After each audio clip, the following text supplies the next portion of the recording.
Morning student, आज हम कक्षा 9वीं की विषय गणित की प्रश्नावली 2.4 के सवाल पढ़ेंगे। प्रश्नावली 2.4 की, जिसमें हमारा पहला सवाल है, दिए गए बहुपदों में से x प्लस 1 किस बहुपद का गुणनखंड है। दिए गए बहुपदों में से x प्लस 1 किसका गुणनखंड है, ये बताना है हमको। तो हम देख रहे हैं उसमें से तीसरा सवाल ले लिया, हमको 4 सवाल इसमें, चारों सवाल में से हमको ये बताना है कि x प्लस 1 किसका गुणनखंड है। उसमें हमने से तीसरा सवाल ले लिया, पहले का तीसरा। ये हमारा सवाल है x की घात 4 प्लस 3x की घात 3 plus 3x square plus x plus 1, ये सवाल है। इसमें बताना है कि x प्लस 1 ये किसका गुणनखंड है। तो इससे हमको क्या ज्ञात करना, पहले इसका शून्य ज्ञात करना पड़ेगा, पहले इसका शून्य ज्ञात करना है। तो इसके लिए हम यहाँ पर एरो लगाकर बराबर 0, ये शून्य ज्ञात करने के लिए पहले बराबर 0 लिखा जाता है, तब जाके इसका शून्य निकलेगा। इतना तक मेरी बात समझ में आ गया। यहां से आगे करेंगे, अब इस एक का क्या करना है, पक्षांतर करना है। तो पक्षांतर करने के लिए हम करेंगे x बराबर प्लस 1, यहाँ 0 है, प्लस 1 का पक्षांतर करेंगे -1। अब बताइए क्या यहाँ 0 लिखने की जरूरत है। शून्य ज्ञात करने के लिए मैं आपको प्रश्नावली 2.2 में समझा चुका हूं। यहां तक मेरी बात समझ में आ गया। तो अब आप लोग बताइए क्या यहाँ 0 लिखेंगे, नहीं लिखेंगे ना, तो हम यहाँ से 0 मिटा देंगे। क्लियर है। अब देखिए हमारा x बराबर -x, यानी यहाँ का शून्य है ऋण 1। इस ऋण 1 को इन सभी जगह जहां पर x लिखा है वहां पर रखकर मान ज्ञात करना है। और यदि इसको हल करते हुए शून्य आ जाता है तो यह बहुपद का गुणनखंड है, अन्यथा गुणनखंड नहीं है। यानी कि हम इसमें क्या करना है, x की जगह में -1 रखना। तो रखते हैं यहाँ पर बराबर, देखिए इधर x की घात 4, x का मान क्या है -1 की घात कितना 4, यहाँ लगाए कोष्टक की घात 4। यहां तक मेरी बात क्लियर हुआ।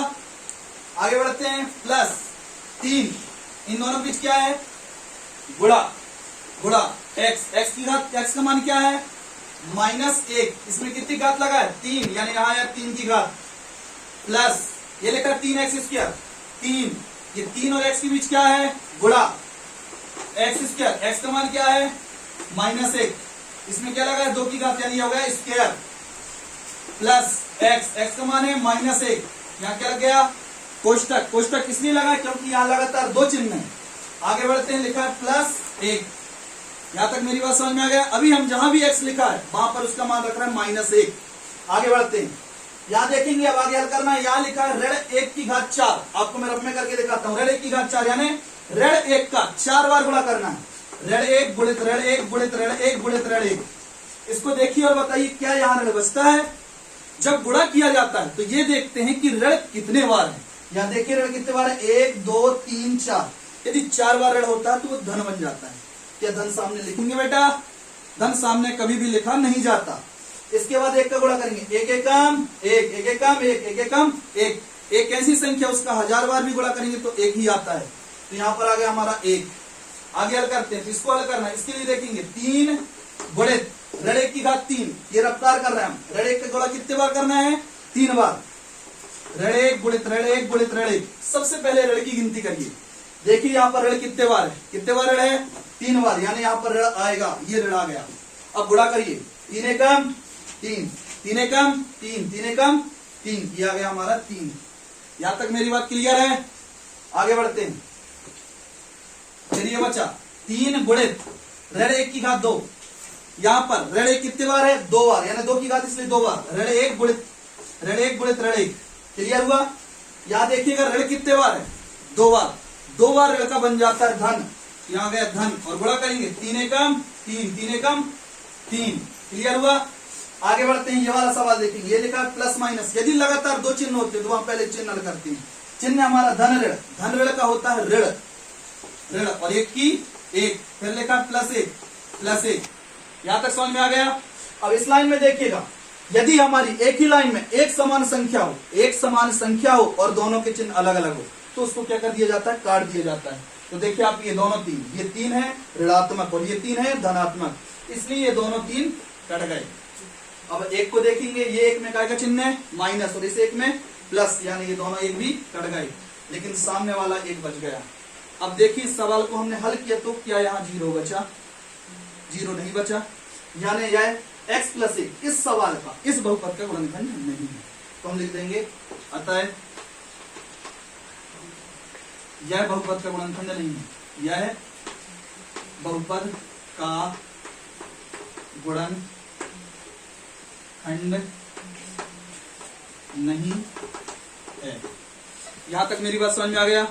इस तरीके से इसमें आपके 3 सवाल और दिए हैं, सभी में x प्लस एक ही उसका क्या है गुणनखंड बताना है या नहीं, तो सभी में ऋण 1 रखकर ही हल करना है और बताना है इन चारों में से किसी एक का गुणनखंड वह है जिसमें हल करने में 0 आ जाए।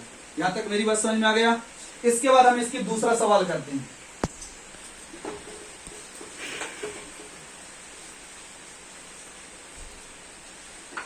हमारा दूसरा सवाल दिया है हमको, दूसरे सवाल में 3 सवाल है जिसमें लिखा है बताना है आपको कि px और gx की मान दिए, px और gx की मान, तो उसमें हमको ये बताना है कि gx px का गुणनखंड है या नहीं, gx px का गुणनखंड है या नहीं, तो वैसे ही सेम हल करना है।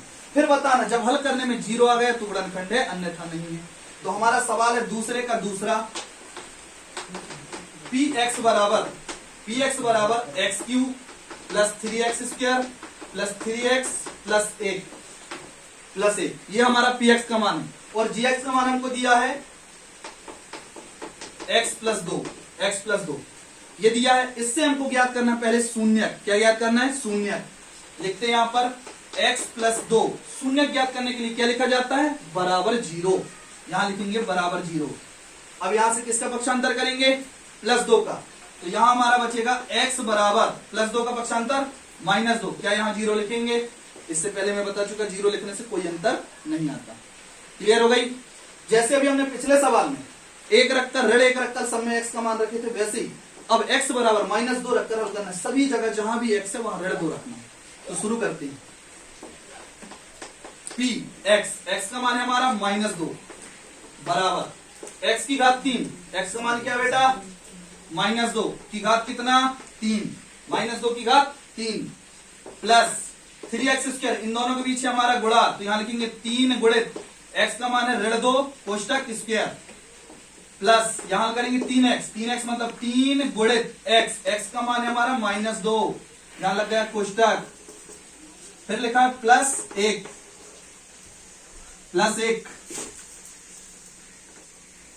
यहां तक समझ में आ गया। अभी हमने जहां भी x लिखा वहां पर उसका मान ऋण 2 लिख दिए। अब हमको हल करना है इसको, इधर कुछ भी लिखा उससे कोई मतलब नहीं, हमको यहां पे हल करना है। ठीक है, ये लिखा है ऋण 2 की घात 3, यानी ऋण 2 का 3 बार गुणा करना है, ऋण 2 का 3 बार, ऋण 2 गुणित ऋण 2। सबसे पहले आपको चिन्ह देखना है, वहां पर चिन्ह देखिए, गुणा करते समय ऋण कितने बार है यहाँ पर 3 बार है। क्या ऋण आएगा नहीं आएगा, सॉरी ऋण आएगा, क्योंकि यहाँ पर ऋण कितने बार है 3 बार है, यहाँ पर ऋण आ गया।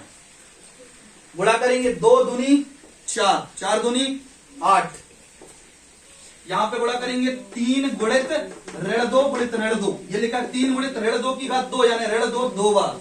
पुनः यहां पर देखेंगे ऋण कितने बार है, तो देखते हैं यहां पर ऋण कितने बार है 2 बार, 2 बार ऋण का बन जाता है धन।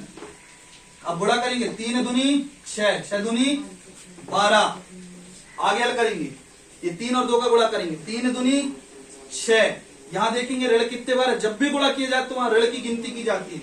यहां पर देखिए ऋण 1 बार, तो यहां गया ऋण, इसके बाद यहाँ प्लस 1 आगे हल करते हैं। इन दोनों की संख्याओं के चिन्ह देखकर आगे हल करना है। ऋण धन का ऋण यानी 12 से 8 क्या करना है घटाना है, बचे 4, दोनों में देखिए बड़ा कौन है 12, 12 में क्या आएगा चिन्ह प्लस, क्या यहाँ प्लस आएगा, प्लस सामने नहीं लगाया जाता है। आगे बढ़ते हैं। ऋण धन का ऋण यानी क्या करना है घटाना है, 6 से 1 गए, कितने बचे 5, दोनों में बड़ा कौन 6 में क्या चिन्ह माइनस, इसलिए आप माइनस आ गए। यहां तक मेरी बात समझ में आया। अभी हमने ये 8 और 12 कॉल किए तो 4 आया, 6 और 1 कॉल किए तो 5 आया। अब इसको हल करेंगे 4 और 5 को, 4 में क्या चिन्ह प्लस, 5 में क्या चिन्ह माइनस, प्लस माइनस का माइनस, यानी क्या करेंगे घटाएंगे, 5 से 4 गया 1, यहां बचा हमारा 1 और कुछ आएगा, ध्यान से देखिए इधर, यहां पर आएगा माइनस, क्योंकि बड़ी संख्या माइनस है, यहां पर आ जाएगा माइनस। अब हम लिखेंगे, देख के बताइए यहां पर क्या 0 आया बेटा, 0 नहीं आया, इस अनुसार हम लिख देंगे अतः gx px का गुणनखंड नहीं है। यहां तक मेरी बात क्लियर हो गई। ये आपके दूसरा सवाल, इसमें 2 सवाल और है, इसी के जैसे करना है। क्लियर। इसके बाद आप तीसरा सवाल देखेंगे। तीसरा सवाल हमारा है दिए हुए बहुपद में x माइनस एक, दिए हुए बहुपद में x माइनस एक पी एक्स का गुणनखंड है, दिए हुए बहुपद में x माइनस एक पी एक्स का गुणनखंड है। तो हमारा सवाल है पी एक्स बराबर के एक्स स्क्वायर माइनस करनी 2x प्लस एक, यहां पर x माइनस एक गुणनखंड है तो हम लिखेंगे यहां पर x माइनस एक बराबर 0 लिखकर फिर से सेम वही प्रोसेस, हमको शून्य ज्ञात करना है। क्या ज्ञात करना है? शून्य।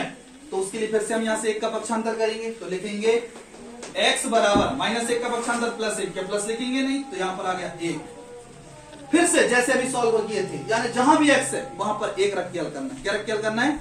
एक। तो करते हैं p कोष्टक एक बराबर k गुणित x का स्क्वायर यानी एक कोष्टक स्क्वायर माइनस करनी 2x, करनी 2 गुणित एक, x का मान है हमारा एक प्लस एक।